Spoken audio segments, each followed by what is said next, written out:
this video, we're going to do an exercise called the supine starfish. Now I'm going to show you two different options of this exercise. The first option will be slightly easier and the second option will be slightly more difficult. So just watch this video through to the end, decide which option you think will suit you best for today, and then do all of your repetitions in that option. Now I'm going to show you 4 repetitions of option 1 on each leg, and then 4 repetitions of option 2 on each leg. When you come to do the exercise for yourself, you could do anything between about 4 and 12 repetitions on each leg, depending on how you're feeling. So let's come down to the mat and get started. So we're going to come and lie down on our backs for this exercise. So remember, you're very welcome to use a prop or a bolster if you just want to lift your upper body up slightly off the mat here. We want our shoulder blades back and down, a nice neutral spine, and just check you've got enough space around you to lengthen your arms and your legs.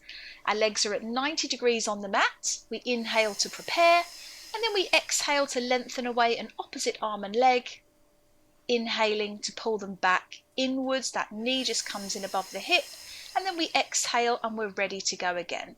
So you can see here that we're working an opposite arm and leg here.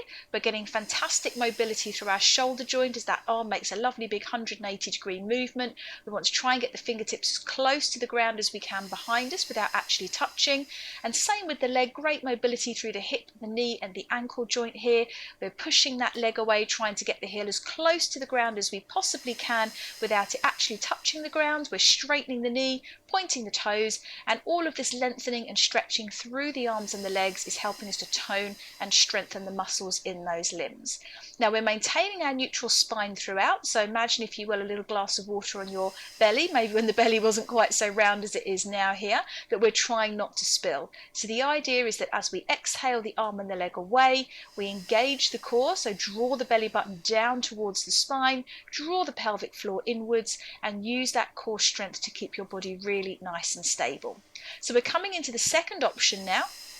Again, we exhale away and we inhale to come back in. The only thing that has changed is that we're now using both arms rather than just one. The leg position is exactly the same. Now this is a little bit more challenging because it requires a little bit more mobility through both of our shoulders. And what you'll find happens if you're a little bit stiff through the shoulders is you might start to adjust through your body.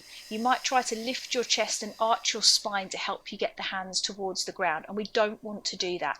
So if you can't get your hands to the ground without feeling that you're having to lift and strain slightly through the chest, just take the hands as far as you possibly can.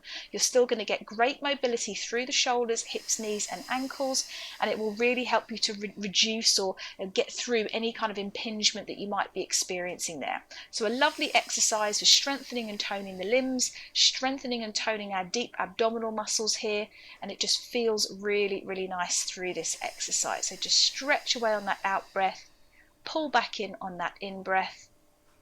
Lovely guys, and then relaxing down to the mat when you're finished.